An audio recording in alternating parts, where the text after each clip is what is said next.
Helinko, jsi normální?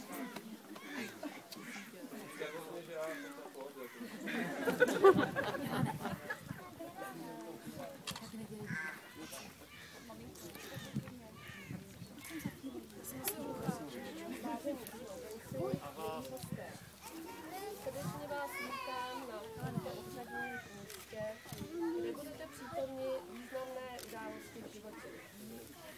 Kde budete přítomni slavnostního okamžiku uzavření manželství. Odávající je pan Rudolf Toušek, místo starosta, a Jiřina Sladová, matrikářka. Pane odávající, dovolte mi, abych vám představila snoubenské a jejich svědky. Ženík je pan František Hanzel, svědecká paní Dagmar Mětanová, svědci pan Lukáš Hrabec a paní Gabriela Jeřábková. Snoubenci si nejsou vyjeveny žádné okolnosti, která by jak bránila v uzavření manželství. Znají vzájemně svůj zdravotní stav a prohlašují, že zvážili úpravu budoucích majetkových vztahů, uspořádání budoucích bydlení a hmotné zajištění rodiny po uzavření manželství. Dohodli se, že budou užívat každý své dosavadní příjmení Hanzel a Vymětalová a společné děti budou užívat příjmení Hanzel Hanzelová. Protože oba snoubenci požádali o uzavření manželství před úřadem městyse Strunkovice nad Plnicí, žádám vás, pane oddávající, abyste provedl slavnostní obřad. Vážení snoubenci, dovolte mi, abych vás co nejsrdečněji přivítal. Současně vítám vaše svědky a zde přítomné u tohoto slavnostního obřadu. Nevidím svědkyni. Podle svého svobodného rozhodnutí přicházíte, abyste zde před znakem České republiky učinili souhlasné prohlášení, že vstupujete do manželství. Dříve, než přistoupíme k slavnostnímu uzavření sňatku, dovolte mi, abych krátce připomněl, jak tady Hanďál potkal svoji drahou. Oba dva si žili zvesela, užívali si, navštěvovali stejné akce, bary, restaurace, měli společné přátele, předpokládám, že i mají, ale přesto se nikdy nepotkali. Až 27. listopadu 2009 se shodou okolností a náhod sešli na koncertě v Praze. Tam začala Ivanka nenápadně nabízet Františka Dáše. Že vykupířka? V tu chvíli ale František ještě drahou nezajímal. Jelikož vypadal jako klasický pražský floutek. První jiskra přeskočila až nad ránem, kdy se dnešní ženich snažil dobývat ke své nastávající a sliboval, že jí bude vyprávět pohádku. Tu ovšem do dnešního dne nedořekl, zůstalo pouze u žili, byli. Poté měli vztah klasický spát. Kávečky, výlety, snowboard, lyže. Nejdůležitější pro vývoj celého jejich vztahu bylo získání sympatií od dáděny dcery Elišky Františkovi. Františku a Dášo, manželství, které dnešního dne uzavíráte, si budete i nadále utvářet společným rozhodováním. Překážky budete řešit tak jako dosud vzájemnou pomocí, ústupky, stejně tak jako společně sdílíte radosti a rodinné štěstí.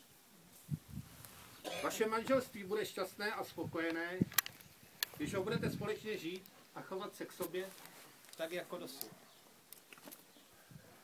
Podle zákona o rodině se manželství uzavírá souhlasným prohlášením muže a ženy, že vstupuje do manželství. Táži se vás proto, pane ženichu, Františku Hanžele, zda vstupujete dobrovolně do manželství s paní Dagmar Vymětalovou. Tak ano. Děkuji. Táži se vás, paní nevěsto, Dagmar Vymětalová, zda dobrovolně vstupujete do manželství s panem Františkem Hanželem. Děkuji.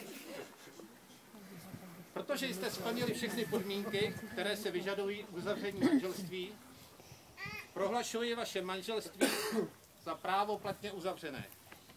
Na důkaz toho prosím, aby ženich navlékl nevěstě prstýnek, dali si první manželské políbení a souhlas stvrdili svými podpisy. Krví. To je ne.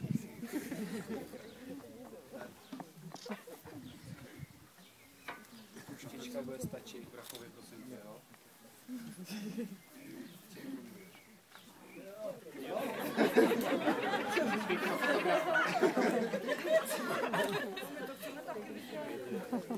Tady nebylo nic vidět, ale vůbec nic. Na všechny strany musíte. To by stačilo, že takže ještě na to byla.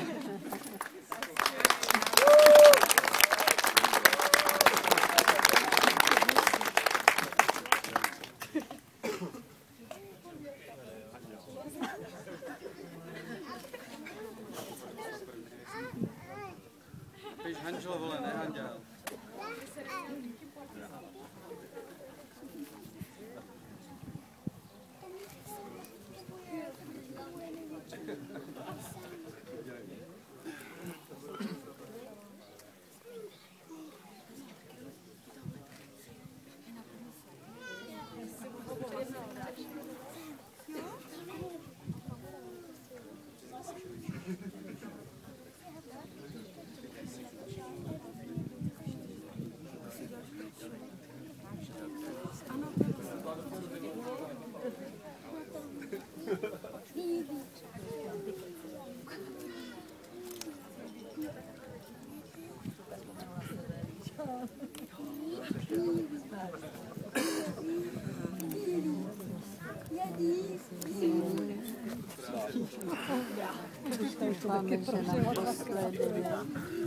Přeji vám mnoho štěstí, přeji vám dobrou pohodu radostného manželství a mnoho úspěchů do dalšího života. A ať ta vaše bárka má pokud možnou jednou cestu. Děkuji.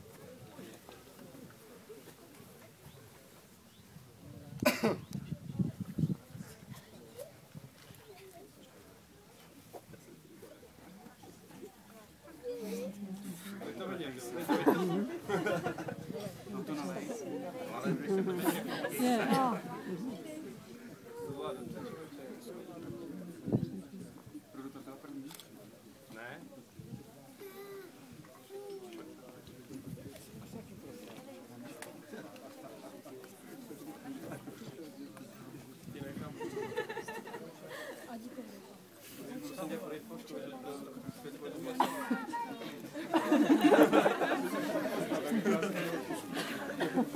A svědkyně nic dát.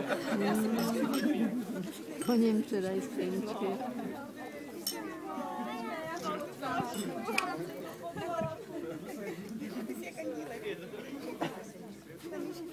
No, co to